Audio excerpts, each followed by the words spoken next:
여러분, 안녕하세요. 오늘 들려드릴 이야기는 정말 가슴 아픈 사연입니다.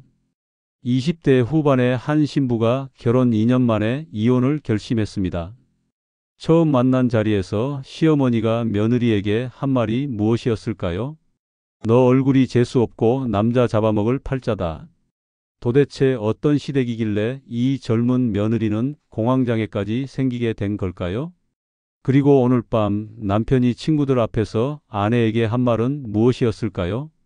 우리 집에서 네가 한 게 뭐가 있냐?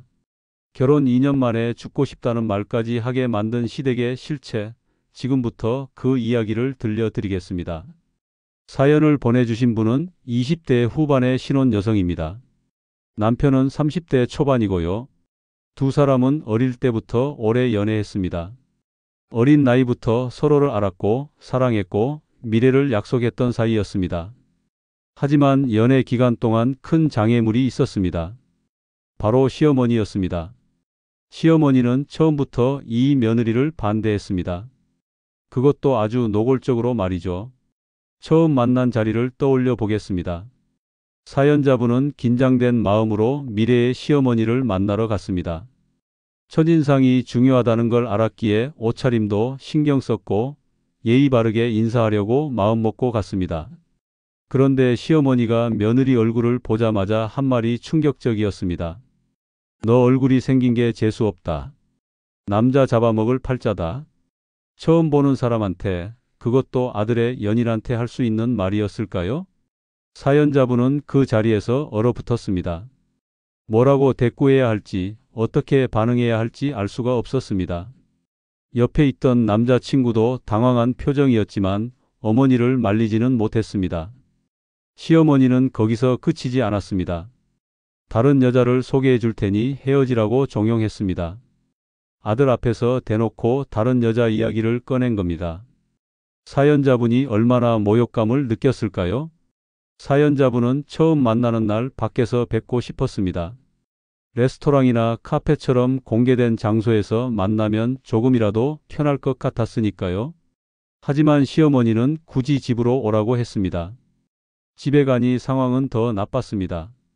수저를 놓으라고 했습니다. 반찬을 나르라고 했습니다. 밥을 먹고 나니 설거지를 하라는 눈빛이었습니다. 사연자분은 최대한 좋은 인상을 주고 싶어서 시키는 대로 했습니다. 그런데 나중에 들은 말이 가관이었습니다. 수저만 놓고 반찬만 날랐다고, 밥 먹고 설거지만 했다고 싸가지가 없다는 겁니다. 도대체 뭘 더 하길 바란 걸까요? 처음 만난 날인데 말이죠. 그 이후로도 몇 번 찾아댔습니다. 하지만 상황은 나아지지 않았습니다. 오히려 더 노골적으로 무시당했습니다. 남편이 있을 때만 억지로 말을 붙이고 남편이 자리를 비우면 완전히 투명인간 취급을 했습니다. 사연자분이 말을 걸어도 대꾸조차 하지 않았습니다. 아예 들은 척도 안 했습니다. 20대 젊은 여성이 그런 대우를 받으면 얼마나 상처받을까요? 참다 못한 사연자분은 남자친구에게 울면서 이야기했습니다. 어머니가 너무 심하다고 이렇게까지 무시당하면서 만날 수 없다고 말했습니다. 그런데 남자친구의 반응이 또 충격이었습니다. 우리 엄마 원래 그런 사람인데 어쩔 건데? 이게 연인이 해줄 수 있는 말일까요? 위로는커녕 오히려 여자친구를 이상하게 만드는 말이었습니다. 엄마가 잘못한 게 아니라 여자친구가 예민한 거라는 뉘앙스였습니다. 남편은 평소에는 말을 이런 식으로 하지 않는 사람이었습니다. 다정하고 배려심도 있었습니다. 하지만 어머니 이야기만 나오면 완전히 달라졌습니다. 예민하게 반응하고 여자친구를 탓했습니다. 사연자분은 고민했습니다. 이런 상황에서 결혼을 해도 될까? 시어머니와의 관계가 이런데 결혼 생활이 행복할 수 있을까? 몇 번이나 헤어짐을 고민했습니다. 하지만 남자친구가 좋았습니다. 어머니만 빼면 정말 다정한 사람이었습니다. 사연자분을 아껴주고 사랑해줬습니다. 그 사람 하나만 보고 결혼하기로 마음먹었습니다. 결혼 준비를 시작했습니다. 친정에서는 딸을 정성껏 시집 보내려고 준비했습니다. 이불, 그릇, 이바지 음식, 현금 등 1,000만 원 상당을 보냈습니다. 딸이 시댁에서 무시받지 않기를 바라는 부모의 마음이었습니다. 하지만 시댁에서 돌려준 건 300만 원 뿐이었습니다. 1000만 원을 보냈는데 300만 원만 돌아온 겁니다. 이게 정상적인 예의일까요? 더 큰 문제는 상견례였습니다. 양가 부모님이 처음 만나는 자리였습니다. 서로 예의를 갖추고 좋은 관계를 시작해야 하는 자리였죠. 그런데 시어머니는 사연자분의 부모님을 하대했습니다. 그 모습을 본 사연자분의 동생들과 부모님은 충격을 받았습니다. 눈물을 흘리며 결혼을 반대했습니다. 저런 집안의 딸을 누나를 보낼 수 없다고 했습니다. 하지만 사연자분은 고집을 부렸습니다.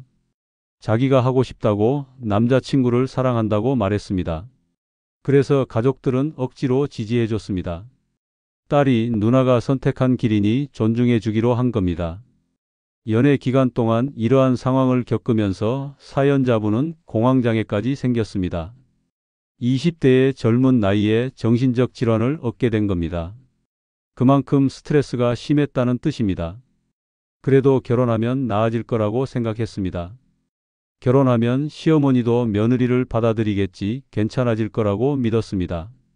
사연자분 본인도 인정합니다. 자기가 지팔직권이었다고 오만했다고 말합니다. 하지만 결혼 후에도 만행은 지속됐습니다. 아니, 오히려 더 심해졌습니다.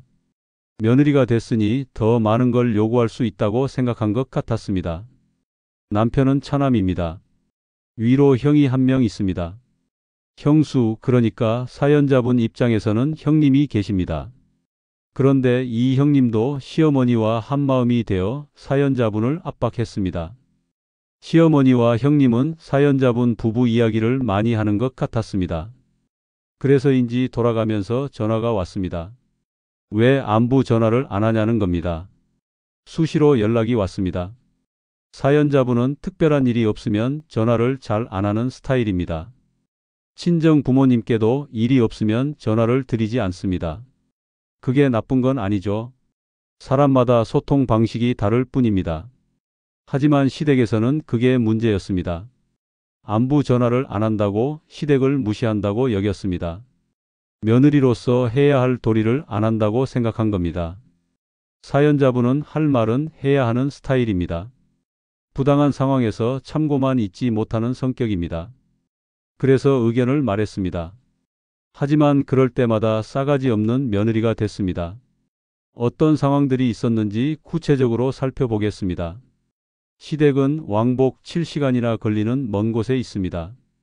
그 먼 길을 차를 타고 가는 것만 해도 힘든 일입니다. 그런데 도착하면 얼굴을 보자마자 시작됩니다. 과일 깎아라. 밥 차려라. 인사도 제대로 나누기 전에 일부터 시킵니다. 그리고 당연히 모든 심부름은 며느리가 하는 걸로 생각합니다. 설거지는 무조건 사연자분 혼자 다 합니다. 가족이 여러 명인데 며느리 혼자서 모든 식기를 닦아야 합니다. 도와주는 사람은 아무도 없습니다. 어린 조카들도 돌봐야 합니다. 형님의 아이들인데 사연자분이 돌봐야 합니다. 이모도 아니고 고모인데 말이죠. 왜 시댁에 가서 조카까지 돌봐야 하는 걸까요? 시어머니는 며느리의 생활을 검사합니다. 남편 밥은 제대로 차려주는지 옷은 다려주는지 물어봅니다. 마치 며느리를 평가하는 것 같습니다. 사연자분은 남편보다 조금 더 법니다. 월급이 200만 원 중후반대로 비슷한데 사연자분이 조금 더 많습니다. 그런데 시어머니는 그게 마음에 안 듭니다. 남편을 기죽이지 말라고 합니다. 여자는 일을 그만두고 집에 있는 게 최고라고 말합니다. 이게 21세기에 할 수 있는 말일까요? 요즘 시대의 맞벌이는 당연한 건데 아내가 더 번다고 남편이 기죽는다는 게 말이 될까요? 시어머니와 형님은 사연자분을 부를 때 이름을 부르지 않습니다. 니, 야, 지 이런 식으로 부릅니다. 처음 보는 사이도 아니고 가족인데 이렇게 부를 수 있을까요? 더 심한 건 친정 부모님을 부르는 방식입니다. 니네 엄마, 니네 아빠, 니네 부모 이렇게 말합니다. 존칭을 전혀 쓰지 않습니다. 사돈을 이렇게 부르는 게 예의일까요? 이런 상황들이 수없이 많았습니다. 사연자분이 의견을 말하면 싸가지 없는 며느리가 됐습니다. 참고 있으면 당연하게 여겼습니다. 솔직히 사연자분도 자기가 점권인지 모르겠다고 합니다. 하지만 처음 보는 사이에 말을 터는 건 잘못됐다고 생각합니다. 기본적인 예의는 지켜야 하는 거 아닐까요? 그런데 시댁 식구들은 얼굴 보자마자 반말을 했습니다. 시어머니도 형부도 형님도 모두 반말이었습니다. 며느리에게는 예의가 필요 없다고 생각하는 것 같았습니다. 도대체 누가 누구 보고 싸가지 없고 예의 없다는 건지 알 수가 없습니다. 며느리한테 예의를 요구하면서 정작 자신들은 예의를 지키지 않습니다.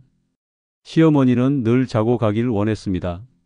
7시간이나 걸려서 왔으니 자고 가라는 겁니다. 사연자분으로서는 하루빨리 집에 가고 싶었지만 거절할 수 없었습니다. 그래서 여태껏 시댁에 갈 때마다 자고 왔습니다. 그때마다 하인 취급을 받았습니다. 아침 일찍 일어나서 밥을 차려야 했고 설거지를 해야 했고 청소를 해야 했습니다. 시어머니는 아들이 돈을 못 번다고 생각하는 것 같았습니다. 그래서 며느리가 남편을 무시한다고 자격지심을 가졌습니다. 사연자분은 남편을 무시한 적이 없는데 말이죠. 형님은 또 다른 방식으로 괴롭혔습니다.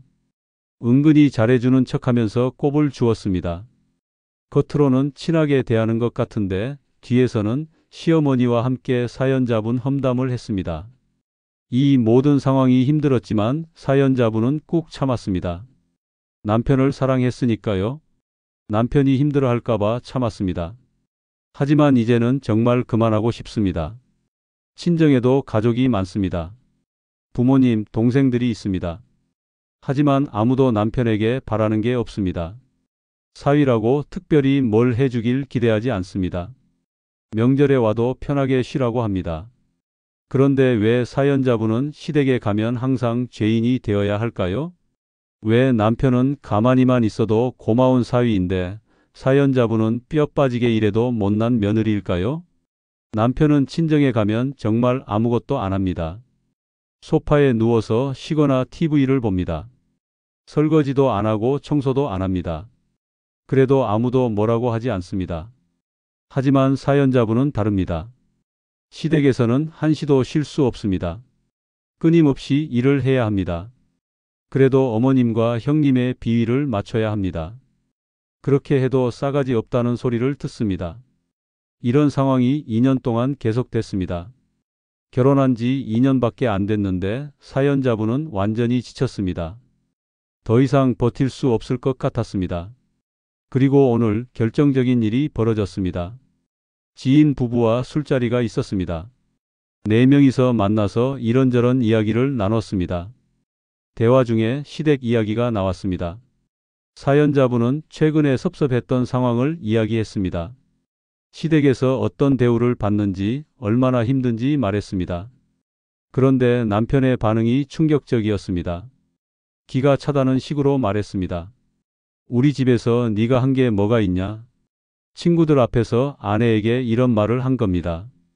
사연자분은 속상했습니다. 2년 동안 시댁에서 겪은 모든 일들이 무시당하는 기분이었습니다. 7시간씩 차를 타고 가서 밥 차리고 설거지하고 심부름하고 조카 돌보고 그 모든 게 아무것도 아니라는 겁니까? 남편은 사연자분이 시댁에서 한 게 없다고 생각하는 것 같았습니다. 그저 밥 먹으러 온 것처럼 생각하는 것 같았습니다. 아니면 시어머니와 형님이 그렇게 말했을 수도 있습니다. 사연자분은 그 자리에서 아무 말도 할 수 없었습니다. 친구들 앞에서 남편과 싸우고 싶지 않았습니다. 그래서 참았습니다. 하지만 집에 돌아오니 눈물이 났습니다. 아무리 생각해도 이혼이 답인 것 같습니다. 자기가 시댁과 남편에게 많이 부족한 사람인 것 같다고 합니다. 남편과 헤어지고 시어머니와 형님에게 잘하는 좋은 아내를 맞이했으면 좋겠다고 말합니다. 심지어 죽고 싶다는 말까지 합니다. 하지만 슬퍼할 부모님을 생각하니 자살도 망설여진다고 합니다.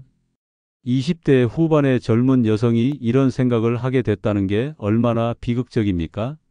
사연자분은 마지막으로 이렇게 말합니다. 그냥 남편이 행복했으면 좋겠습니다. 자기 행복은 포기하고 남편의 행복만 바라는 겁니다. 여러분, 이 이야기를 들으면서 어떤 생각이 드셨나요? 이 며느리가 정말 잘못한 걸까요? 아니면 시댁이 너무한 걸까요? 제가 보기에는 명백합니다. 시댁이 잘못했습니다. 그것도 심각하게 잘못했습니다. 처음 만난 자리에서 얼굴이 재수 없다고 말하는 시어머니, 며느리를 투명인간 취급하는 시어머니, 이게 정상적인 행동일까요? 상견 내에서 사돈을 하대하는 것도 문제입니다. 1,000만 원을 받고 300만 원만 돌려주는 것도 예의가 아닙니다.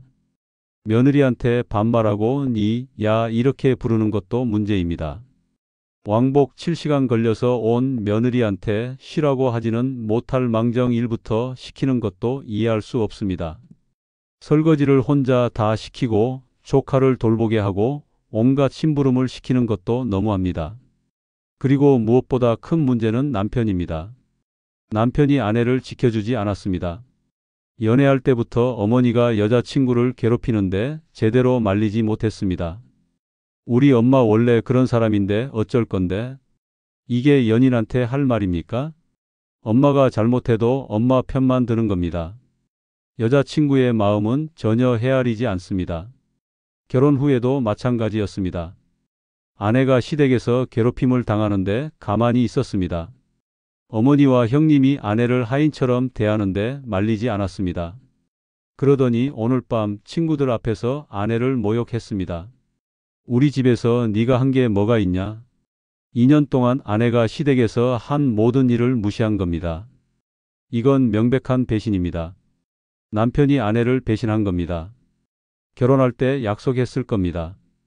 평생 함께 하겠다고, 서로 지켜주겠다고 말이죠. 하지만 그 약속을 지키지 않았습니다. 사연자분은 어떻게 해야 할까요? 정말 이혼이 답일까요? 제 생각에는 이렇습니다. 일단 남편과 진지한 대화가 필요합니다. 오늘 밤에 한 말이 무엇을 의미하는지, 그게 얼마나 상처가 됐는지 말해야 합니다. 그리고 시댁 문제에 대해서도 명확하게 이야기해야 합니다. 더 이상 이런 대우를 받을 수 없다고, 시어머니와 형님의 태도가 바뀌지 않으면 시댁 방문을 중단하겠다고 선언해야 합니다. 남편이 어떻게 반응하느냐가 중요합니다. 만약 남편이 아내 편을 들고 시댁을 설득하겠다고 한다면 관계 회복의 여지가 있습니다.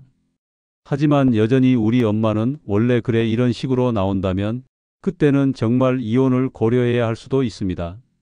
하지만 제가 더 걱정되는 건 사연자분의 정신 건강입니다. 공황장애가 있다고 했습니다. 그리고 죽고 싶다는 말까지 했습니다. 이건 정말 위험한 신호입니다. 사연자분께 꼭 말씀드리고 싶습니다. 당신은 전혀 잘못하지 않았습니다. 시댁에서 뭘 안 했다는 게 아닙니다. 오히려 너무 많이 했습니다. 2년 동안 참고 견뎌온 것만 해도 대단한 겁니다. 당신은 싸가지 없는 며느리가 아닙니다. 오히려 너무 착한 며느리입니다. 그 모든 무례함을 참아온 게 신기할 정도입니다. 보통 사람 같으면 진작에 관계를 끊었을 겁니다. 당신은 부족한 사람이 아닙니다. 시댁과 남편이 당신의 가치를 알아보지 못하는 겁니다. 당신은 충분히 소중하고 존중받아야 할 사람입니다. 그리고 제발 죽고 싶다는 생각은 하지 마세요. 당신의 인생은 시댁 때문에 끝날 만큼 가치 없는 게 아닙니다. 당신을 사랑하는 부모님, 동생들이 있습니다. 그리고 무엇보다 당신 자신이 소중합니다. 지금 당장 상담을 받으시길 권합니다. 공황장애 치료도 받고 심리 상담도 받으세요. 전문가의 도움이 필요한 상황입니다. 혼자 감당하기에는 너무 큰 짐입니다. 그리고 친정 부모님께 솔직하게 말씀드리세요. 결혼 전에 반대하셨던 부모님이 얼마나 걱정하셨을까요? 딸이 행복하지 않다는 걸 아시면 도와주실 겁니다. 시댁 문제는 혼자 해결할 수 없습니다. 남편이 변하지 않으면 불가능합니다. 그리고 남편이 오늘 밤처럼 행동한다면 그 결혼 생활은 지속하기 어렵습니다. 이혼이 답인지는 조금 더 지켜봐야 할 것 같습니다. 하지만 현재 상태로 계속 사는 건 답이 아닙니다. 뭔가 변화가 필요합니다. 남편이 변하든지 시댁과의 관계를 정리하든지 아니면 정말 이혼을 하든지 말이죠. 한 가지 확실한 건 당신의 행복이 가장 중요하다는 겁니다. 남편의 행복을 위해 자기를 희생할 필요는 없습니다. 결혼은 한 사람의 희생으로 유지되는 게 아닙니다. 당신도 행복할 권리가 있습니다. 존중받을 권리가 있습니다. 시댁에서 하인 취급받지 않을 권리가 있습니다. 그 권리를 포기하지 마세요. 여러분 중에도 비슷한 상황을 겪고 계신 분이 있을까요? 시댁 문제로 고민하시는 분, 남편이 자기 편을 들어주지 않아서 힘드신 분 말입니다. 시댁 문제는 정말 어려운 문제입니다. 한국 사회에서 며느리로 산다는 게 얼마나 힘든지 우리 모두 압니다. 특히 전통적인 사고방식을 가진 시댁이라면 더 힘듭니다. 하지만 이제는 시대가 바뀌었습니다. 며느리가 무조건 참아야 하는 시대가 아닙니다. 며느리도 한 인간으로서 존중받아야 합니다. 시댁 식구들의 하인이 아닙니다. 처음 만난 자리에서 얼굴이 재수 없다고 말하는 시어머니, 이건 용납될 수 없는 행동입니다. 며느리를 투명인간 취급하는 것도 마찬가지입니다. 이런 행동은 명백한 학대입니다. 상견 내에서 사돈을 하대하는 것도 예의가 아닙니다. 한국 사회에서 예의를 중요하게 여기면서 정작 사돈한테는 예의를 지키지 않는 게 모순 아닙니까? 며느리한테 반말하고 니, 야 이렇게 부르는 것도 문제입니다. 가족이라고 해서 예의를 지키지 않아도 되는 건 아닙니다. 오히려 가족이기 때문에 더 존중해야 합니다. 7시간씩 걸려서 온 며느리한테 쉴 틈도 주지 않고 일만 시키는 것도 이해할 수 없습니다. 설거지를 혼자 다 시키고 조카를 돌보게 하고 온갖 심부름을 시키는 건 착취입니다. 며느리가 남편보다 돈을 더 번다고 불편해하는 것도 시대착오적입니다. 21세기인데 아직도 그런 생각을 한다는 게 놀랍습니다. 여성이 일하는 게 뭐가 문제입니까? 이 모든 문제의 핵심은 남편입니다. 남편이 아내를 지켜주지 않았습니다. 어머니가 여자친구를 아내를 괴롭히는데 제대로 막지 않았습니다. 우리 엄마 원래 그런 사람인데 어쩔 건데? 이 말은 문제를 회피하는 겁니다.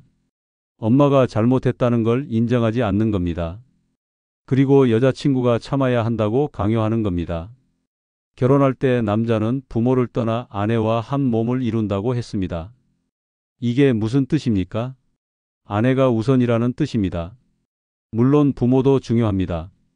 하지만 부모와 아내 사이에서 선택해야 할 때 아내 편을 들어야 합니다. 특히 부모가 명백하게 잘못했을 때는 더욱 그렇습니다. 어머니가 며느리를 학대하는데 아들이 가만히 있으면 안 됩니다. 어머니를 설득하고 며느리를 보호해야 합니다. 하지만 이 남편은 그러지 않았습니다.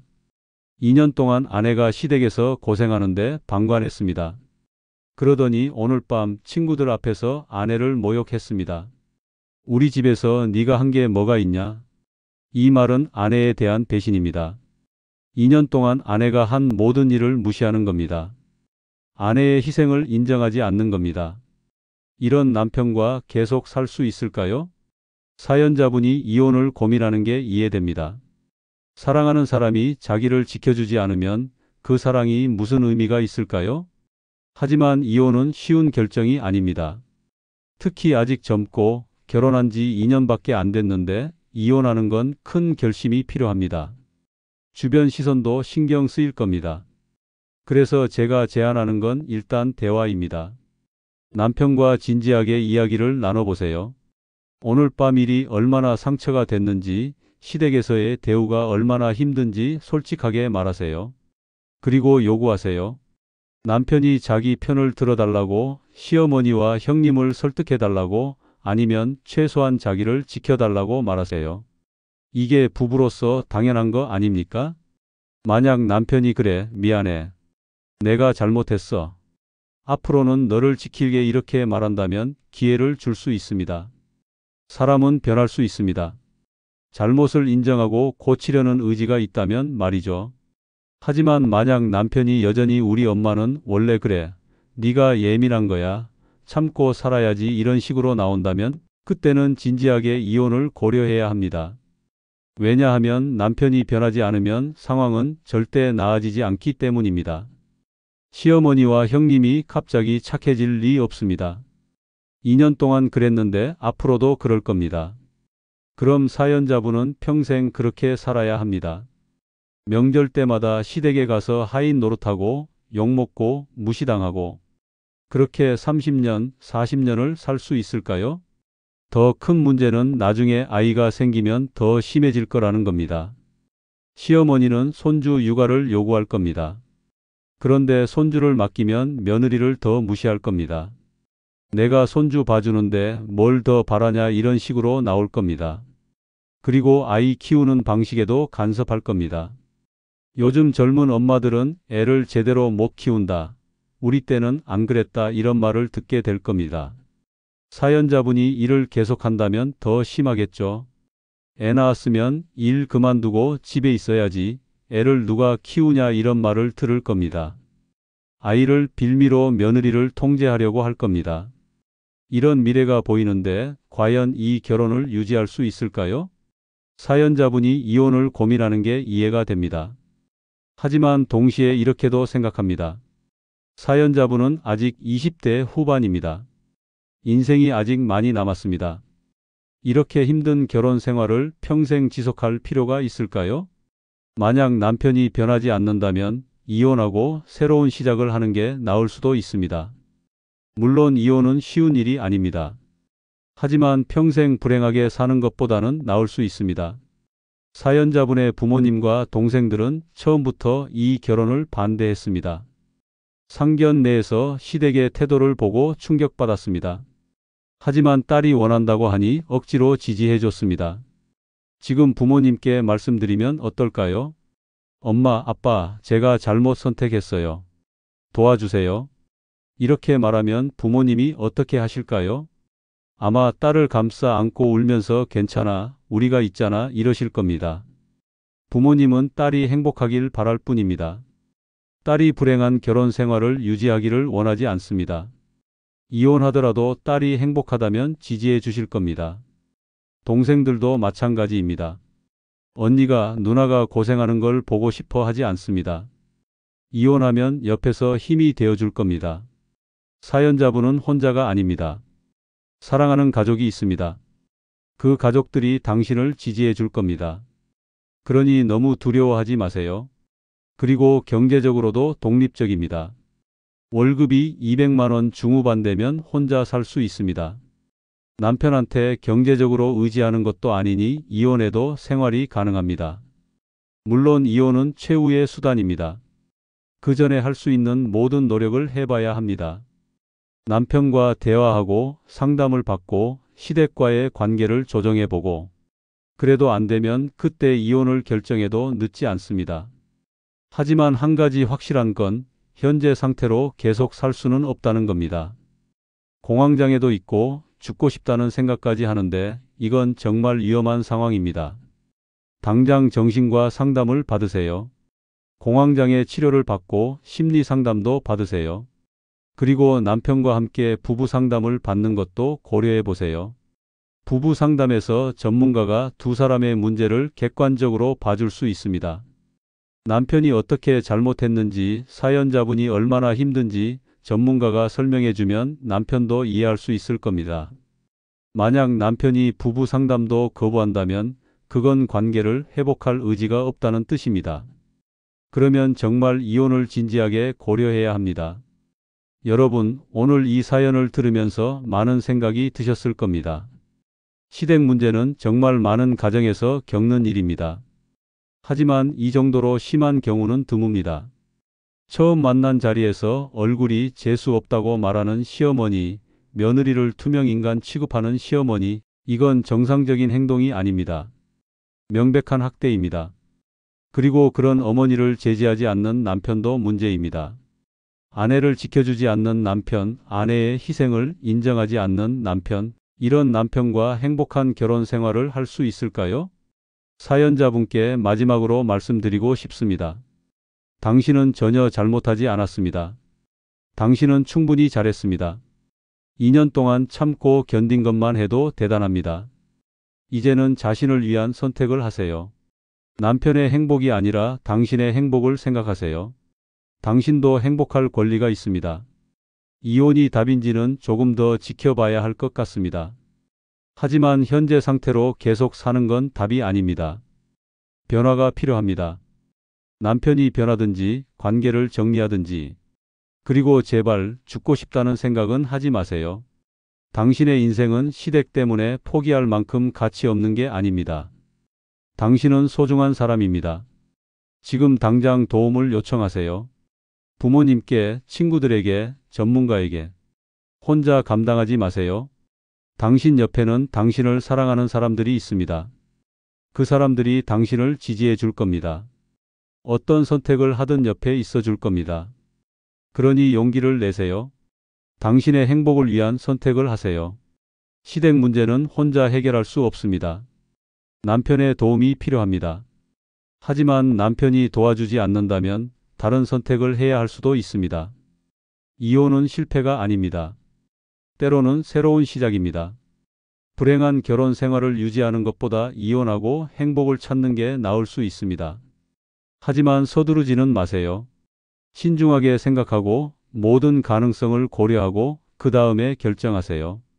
그리고 어떤 결정을 하든 그 결정을 후회하지 마세요. 당신의 선택은 옳습니다. 당신의 행복을 위한 선택이니까요. 누구도 당신을 비난할 수 없습니다. 당신은 충분히 노력했고 충분히 참았습니다. 이제는 당신 차례입니다. 당신의 행복을 선택할 차례입니다. 용기를 내세요. 당신은 할 수 있습니다. 여러분, 긴 이야기 들어주셔서 감사합니다. 오늘 이 이야기가 비슷한 상황에 있는 분들께 작은 위로가 되길 바랍니다. 그리고 무엇보다 자신의 행복을 포기하지 않으시길 바랍니다. 결혼은 한 사람의 희생으로 유지되는 게 아닙니다. 서로 존중하고 사랑할 때 행복한 결혼 생활이 가능합니다.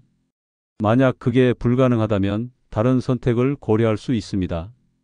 당신의 인생은 당신의 것입니다. 시댁을 위해, 남편을 위해 희생할 필요는 없습니다. 당신도 행복할 권리가 있습니다. 그 권리를 지키세요. 부디 좋은 선택을 하시길 바랍니다. 그리고 어떤 선택을 하시든 행복하시길 바랍니다. 감사합니다.